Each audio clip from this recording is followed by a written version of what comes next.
ফেব্রুয়ারি জাতীয় নির্বাচন। এই নির্বাচনকে কেন্দ্র করে অনেক ভোটার ভোট দিতে যাবেন।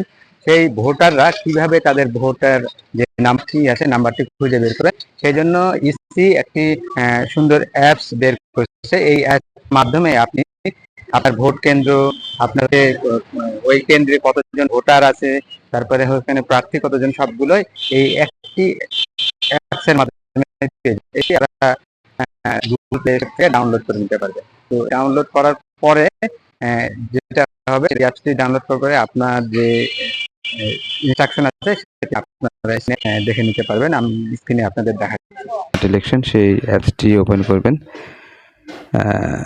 অ্যাপসটি ওপেন হওয়ার সঙ্গে সঙ্গে 13th পার্লামেন্টারি ইলেকশন, যেটা বর্তমানে ভোট আপনারা দিবেন, সেই পার্লামেন্টারি ইলেকশনের ডিটেলস। আর এটা হচ্ছে এর আগের বিগত সালের যে নির্বাচনগুলো হয়েছিল সেই ডিটেলসটা এখানে পেয়ে যাবেন।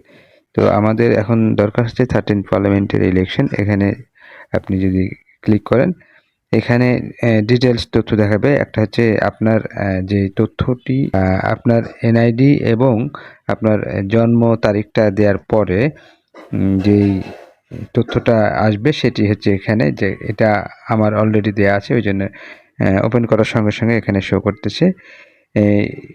এর পরের অপশনটি এটা হচ্ছে সমগ্র এলাকার, মানে সমগ্র বাংলাদেশের এখানে ডিটেলসটা এখানে পাওয়া যাবে। তো এখানে আপনার কোন বিভাগে আপনার ভোটার, সেই বিভাগটি আপনি বেছে নেবেন। ধরেন যদি আপনি ঢাকার ভোটার হয়ে থাকেন তাহলে ঢাকাটা সিলেক্ট করবেন। এরপরে ঢাকার মধ্যে থেকে আপনার কোন জেলা, যদি ঢাকার মধ্যে থেকে রাজবাড়ী, নারায়ণগঞ্জ এরকম বিভিন্ন আছে, ঢাকা যদি সিলেক্ট করেন, আপনি ঢাকার মধ্যে কয়টা আসন আছে এখানে দেখতে পাবেন। 20টা আসনের মধ্যে 20টারই এখানে পুরো ডিটেলসটা পেয়ে যাবেন। এখানে যদি ডিটেলসে ক্লিক করেন তাহলে দেখবেন এখানে টোটাল ভোটার কত, মেল ভোটার কত, ফিমেল কত, এবং হিজড়া ভোটার কতজন, টোটাল সেন্টার কতগুলো, সব ডিটেলস পাওয়া যাবে। এবং কে কে এই এমপি পদপ্রার্থী তাদেরও ডিটেলস এখানে পাবেন। এখানে সবগুলো দেওয়া আছে। আমি যদি দাঁড়িপাল্লা যিনি দাঁড়িয়েছেন মোহাম্মদ নজরুল ইসলাম, এনারটা এখানে ডিটেলস এখানে দেখবেন। এফিডেভিট দেওয়া আছে, income tax, statement of election expenditure, মানে তার হচ্ছে হলফনামার ডিটেলসটা এখানে সব পেয়ে যাবেন। এরকম যদি আরও দেখি, যে ধানের শীষে দেখলাম এখানে যিনি দাঁড়িয়েছেন তার ডিটেলসটা এখানে পেয়ে যাবেন। এরকম সবার ডিটেলসটা এখানে পেয়ে যাবেন। এরপরে আপনার সেন্টার কোনটা, যদি সেন্টার 1 হয় সেটা 1-এ দেবেন, যদি 2 হয় 2-এ দিলেন। 2-এ দেওয়ার পরে আপনার সেন্টারের নামটা কি এখানে যে দেখিয়ে দিচ্ছে সেন্টারের নামটি। তারপরে আপনার কোন জায়গায় আপনার ভোট দিতে যাবেন সেই এরিয়াটাও দেখাই দিচ্ছে এখানে ছবি সহ। এখানে ডিরেকশন দিলে আপনার গুগলের মাধ্যমে ডিরেকশনটা, যেভাবে গুগল ম্যাপ আপনারা ইউজ করেন সেইভাবে এই ডিরেকশনে এখানে দিলে আপনি ডিটেলসটা পেয়ে যাবেন। এরপরে আমি যদি আরও দেখাই,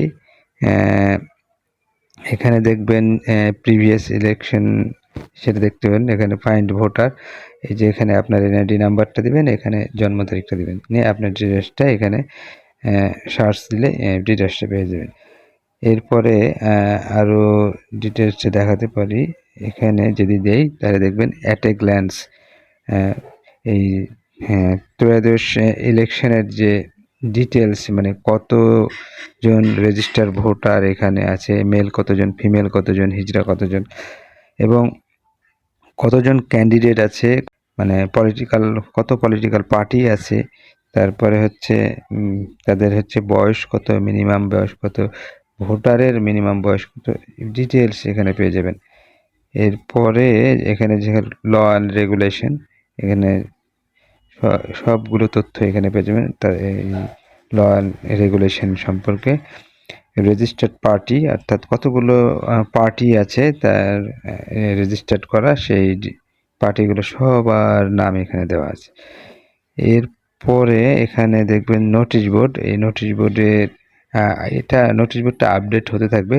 যখন যেটা কোনো নিউজ আপডেট করবেন তা ইলেকশন কমিশন থেকে, সেই নোটিশটা এখানে পেয়ে যাবেন। এবং এখানে যে ভোটের ফলাফল সেটাও এখানে এই অ্যাপসের মাধ্যমেই পেয়ে যাবেন। এই হচ্ছে ডিটেলসটা।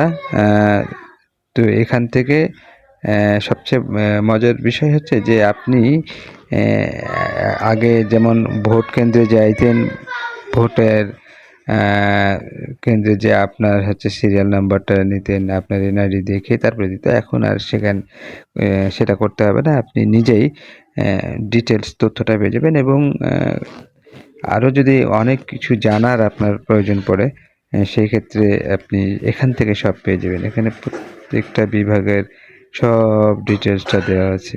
আপনি সব বিভাগের এখানে ডিটেলস এখানে পেয়ে যাবেন। আপনাদের এই ভিডিওটি, এই অ্যাপসটি কেমন লেগেছে আমাদেরকে কমেন্টস বক্সে জানাবেন এবং ভিডিওটি লাইক এবং ধন্যবাদ সকলকে।